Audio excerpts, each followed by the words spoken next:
rasanya banyak sekali hal yang di kepala ingin ditanyakan, tapi satu hal yang membuat saya penasaran, mungkin singkat-singkat saja. Misalnya dari Mbak Peti dulu, 17 hari yang berpulang, hal apa yang paling berubah dalam hidup Mbak Peti, yang Mbak Peti rasakan? Ya sebetulnya sih terus terang 17 hari itu istilahnya saya nih nggak diberikan kesempatan buat nangis. Karena langsung hari pertama wafat itu saya udah langsung banyak kerja-kerja kan menemani media kan di mana-mana. Jadi ya nggak sempet nangis, saya nggak sempet nangis. Jadi cuman ya karena memang saya juga biasa ditinggal sih sebetulnya ya. Jadi kita berjarak itu hal yang biasa. Nah, cuman saya nggak tahu nanti bulan depan, minggu depan atau bulan depan seperti apa saya nggak tahu. Hal dari Ia yang paling menurun ke Mbak Peti apa sih, Mbak? Apa ya? Ya harus berbaik kepada semua orang itu sih. Pesannya dia, dan saya sendiri masih berusaha untuk menjadi seperti standarnya dia. Padahal kapasitas saya mungkin lebih kecil kalau dari segi handphone tuh gigabyte saya lebih kecil dari gigabyte-nya dia gitu. Iya, biasanya kalau putri seorang legend begitu kan semacam ada ekspektasi, ada beban gitu nggak sih Mbak? Atau bagaimana ya, menyikapi benar. tuntutan dalam tanda kutip masyarakat gitu? Nah, kami ini di masyarakat Jawa itu istilahnya kalau orang tua namanya bagus, kami keluarga itu nyonggo. Nyonggo itu artinya menopang nama baiknya beliau. Minimal saya, anak cucu saya semua behaviornya di masyarakat itu bisa dipertanggungjawabkan lah, minimal seperti itu. Tapi ya kalau bagusnya ya mungkin ya insya Allah, alhamdulillah seperti saya misalnya ngikutin karirnya. Karir dan juga karakter baik ya, dari betul, Eyang. betul. Nah, kalau Mbak Inul yang paling berubah dalam hidup Mbak Inul ketika Eyang berpulang sudah 17 hari ini apa Mbak yang dirasakan sehari-hari? Mungkin ini ya, ikatan batin ya gitu. Biasanya secara nyata, cuman sekarang cuman bisa doa gitu. Jadi aku harus membangun semuanya berharap seolah-olah Eyang itu masih tetap ada gitu. Jadi tidak akan membuat aku jadi merasa kehilangan banget. Meskipun sebenarnya ya gimana ya, kayak orang jatuh cinta terus patah hati gitu, gimana sih? Jadi ya aku harus tetap semangat karena Eyang juga nggak mau melihat aku yang, karena ada satu cerita yang pokoknya kowe Gio sesok aku pasti nggak ada Nduk. Aku nggak bisa nolongin kamu, nggak bisa dengar kamu nangis, nggak bisa kamu dengar kamu nyanyi, nggak bisa kamu cerita, nggak bisa ngomongin masalah baju, nggak masalah ini gitu. Jadi kamu harus bisa mandiri gitu, harus bisa menjadi sosok inspirasi kayak aku aja Landuk gitu. Pokoknya kamu itu adalah aku adalah kamu gitu. Kalau ngomong itu aku iki kowe iki aku gitu. Makanya jadi ya sebesar itu ya. Sebesar itu. Tabah ya Mbak Inul, karena kita juga harus menjaga Mbak Inul karena Mbak Inul ini juga bagian dari karyanya Eyang Titi Puspa nih kalau boleh dibilang ya. Benar. Karya hidupnya Eyang Titi Puspa. Nah, kalau Bang Yos, bagi Indonesia kehilangan sosok Titi Puspa itu seperti apa sih Bang Yos? Ya, kita harus menghormati betul ya. Beliau sudah memberikan andil dalam tanda kutip di dalam entertain lah ya, yang begitu lama ya. Beliau juga pemain film ya, nyanyi segala lagu bisa gitu. Jadi bergaul dengan semuanya bisa, apalagi gubernur dengan presiden pun beliau akrab gitu. Jadi itu semua orang saya rasa merasa kehilangan ya. Mesti saya sudah menganggap beliau adalah kakak saya gitu, tetapi akhirnya saya harus ikhlas itu kan. Kehilangan beliau kan harus ikhlas. Ini sudah titah Allah, mau bagaimana lagi kan gitu kan. Iya.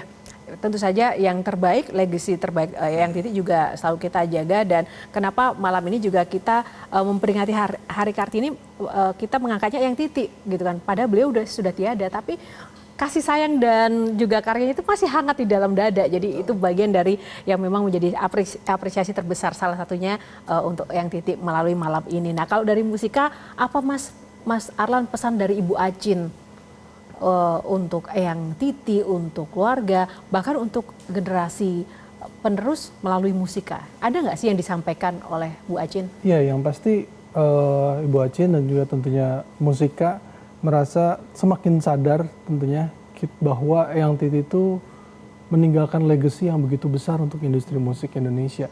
bahwa etos kerjanya, karya-karyanya, mungkin yang Titi sudah berpulang, tapi kita dari Musika merasa bertanggung jawab untuk membuat karya-karya untuk tetap hidup, gitu. Jadi itu yang kita mau lestarikan. Luar biasa sekali ya. Melestarikan sebuah karya itu kan juga tidak mudah, begitu ya. Apa saja sih yang mungkin pernah disampaikan Eyang Titik itu? Adakah mungkin instruksi khusus ini karya-karya tertentu ini nggak boleh, ini boleh? Ada nggak pesan-pesan? Kan sekarang kalau ingin menyanyikan karya-karya orang kan itu kan banyak sekali mungkin aturan yang harus dipahami. Kalau Eyang Titik itu ada berpesan khusus nggak sih kepada label Musika? Enggak sih, kalau Eyang Titik kan orangnya sangat kreatif ya, sangat mencerahkan suasana, sangat apapun sesuatu yang dikeluarkan dari seniman itu harus dari hati, itu yang selalu dia tekankan. Jadi energinya luar biasa. Jadi sebetulnya apa yang Titi lakukan ke kami, ke musisi-musisi muda itu sangat menularkan sesuatu yang positif sekali. Seperti waktu syuting video klip Dua Sejoli 3 tahun yang lalu, dia lagi kurang sehat, terus tapi begitu kamera roll tiba-tiba jadi sehat sekali gitu. Ini kok bisa sih gitu. Jadi sepertinya itu yang lebih ditekankan dari apa yang diwariskan oleh Eyang Titi terhadap industri musik Indonesia. Dan sangat profesional ya. Sangat. Nah, bicara soal profesional, Mbak Peti, ada satu cerita yang saya lupa tadi saya tanyakan bahwa Eyang Titi ini kan dari Pak Karno itu kan cinta pertama beliau Iya, sampaikan. Kemudian ada Pak Harto segala macam dan semua presiden itu kayak dicintai deh sama Eyang Titi. Tapi yang paling kontroversial sebenarnya ketika beliau menyanyikan waktu itu lagu Bapak Pembangunan waktu era Pak Harto yang itu sempat ada kontroversi. Itu aslinya seperti apa sih? Jadi Mungkin sebetulnya singkat gini, saja. jadi ada cerita waktu itu namanya Bob Geldof itu bikin kaset atau lagu untuk kelaparan Ethiopia pada saat itu. Nah kemudian si lagu itu sama orang Indonesia, sorry ya, dibajak. Nah kemudian Bob Geldof ngomong, ini kok Indonesia kok banyak banget ya piracy gitu kan waktu itu. Nah di saat yang sama Presiden Soeharto itu memberikan sumbangan beratus-ratus ton kepada kelaparan Ethiopia. Kemudian media, jadi beritanya itu tenggelam oleh sumbangannya Pak Harto itu kepada Ethiopia. Nah di situ tuh dia seorang seniman, dia merasa kan dia malu dong dibilang Indonesia piracy segala macam. Nah kemudian ketika Pak Harto memberikan sumbangan kepada Ethiopia, terus berita-beritanya itu ketutup, dia tuh merasa ada ya Bapak yang menutupi aibnya kami ini orang Indonesia, sesederhana itu. Nah ketika di saat yang sama itu kalau nggak salah ulang tahunnya Pak Harto, Edisut waktu itu minta supaya Bu Titi bikin lagu. Tadinya disuruh ngerubah aja itu burung kakak tua. Terus ibu saya bilang enak aja masa buat presiden burung kakak tua dirubah. Akhirnya membuat lagu itu. Akhirnya membuat lagu itu. Nah dengan kisah itu ya gimana nggak jatuh cinta ya dengan Eyang Titi ya. Dan tentu saja kisah inspirasi hidup untuk cinta Eyang Titi itu begitu nyata, bukan kaleng-kaleng dan abal-abal seperti kata Mbak Inul tadi, nyata di hati kita, baik bagi orang yang baru mengenal maupun apalagi orang yang sudah dekat. Kita selalu berdoa yang pasti Eyang Titi menjadi sebuah legenda yang terbaik anak bangsa Indonesia, Kartini kita yang akan selalu terjaga, lestari karya-karyanya yang luar biasa. Dan karena kita bicara hidup untuk cinta, salah satu hal yang membuat saya jatuh cinta dengan seorang Titiek Puspa adalah sebuah lagu dengan judul Jatuh Cinta yang menggambarkan betapa luar biasa dan juga penuh kasih sayang dan cinta yang selalu ia tebarkan di tengah-tengah kita. Langsung saja kita sambut Mbak Peti dan juga Mbak Inul untuk sedikit membawakannya untuk kita. Dan Q&A juga akan berakhir pemirsa dengan perjumpaan dan sajian kali ini. Terima kasih atas kebersamaan Anda. Semoga cinta kita semuanya melalui karya-karya Eyang Titiek Puspa selalu terjaga dan kita lestari untuk Indonesia yang lebih sejahtera. Tepuk tangan untuk silakan.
cinta berjuta indahnya. Selesai.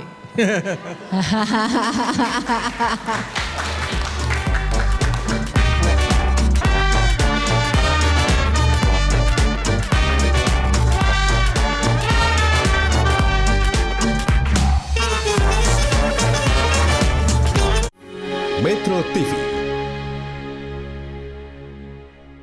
Jelajahi cara baru mendapatkan informasi. Download Metro TV Extend sekarang.